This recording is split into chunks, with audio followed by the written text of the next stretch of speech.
crispy.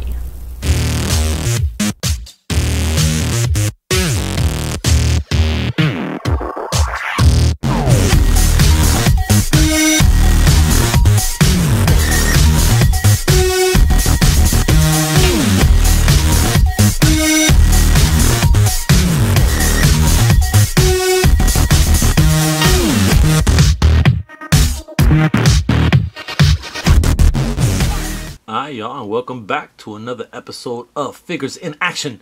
And very short video, very I shouldn't say small, but smaller end dial. Basically was contacted by a longtime follower of mine on Instagram, and he wanted to get some sort of Batcave or a specific room where Bruce Wayne would kind of set up his monitors, his chair, and that type of thing. So what I offered was, well, first and foremost, he already had the props, so he's building the props himself. So he just was having a tough time with carving out rocks onto a wall. It's not something I've done before, but I figured let me give it a try. He sent me a reference pic, and I did a little bit of research and kind of came up with this. He originally didn't ask for a door, but I figured I'd throw in a door just because I feel it's what, you know, I don't know, I guess in my head it's a little weird if it's just Batman boxed in versus where he can set up his stuff there, and there's an outlet to another room in the Batcave. Believe it is 14 inches across, 12 inches tall, 11 inches deep. And what I did here is actually, let me see, I think I have another piece here. There it is. So this is just a door that was cut off. So what I did is I took a white foam, kind of the project foam board that I usually use. Now these sheets are those blue sheets back there. So basically that sheet is $1. For the most part, at most dollar stores you can find them. And what I like about this particular dollar store in an old neighborhood I used to live, that sell these boards, is that they peel off really easy. I've heard of people having, or I've experienced it, where I'm having a tough time peeling one of the sides off. But in this case, where I get the boards these days, they peel off real easy. So what I did is I layered this white onto the pink. And I don't know, I guess in my mind, it was going to be a softer surface to work with. And because it's a softer surface to work with, I'm able to get a little more detail on the walls as I kind of beat it down with my trusty little piece of brick that I've been using for 5+ years. And so once I did that, I started kind of carving out the sides. So the idea is that Bruce Wayne came in here at some point and literally just shaved off some rocks from this cave, and so that you kind of get the flat surface so you can set up, but also it gives you the grooves where the formations of the rocks were.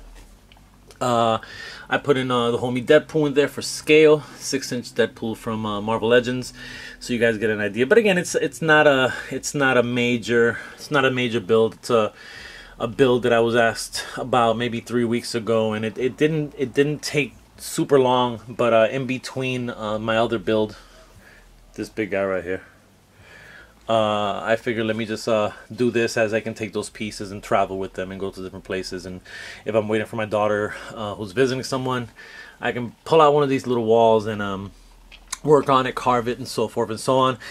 3 layers of paint. I went with black, which is normally the first color I go with anytime, and then I came in with 2 different shades of gray, kind of a darker dove gray, and then like kind of I want to say it was like a pewter gray, and then I came back with a lighter gray for the highlights, so you can kind of see where the highlights of the lighter gray to kind of pop off the cracks there a little bit.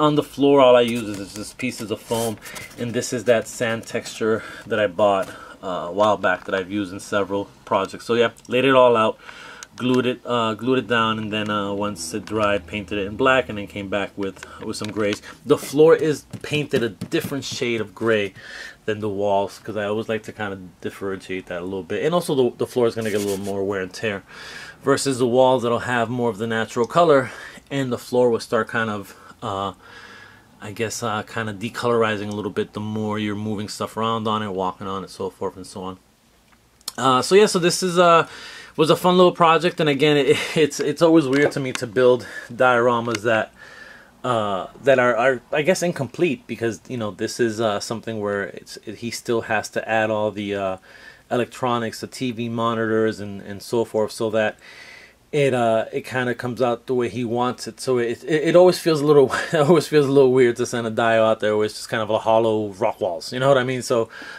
can't wait to see what he does with it. And yeah, man, that was it. Again, a short video. I've been gone for a bit, but I am back, and I am about to actually record another video now.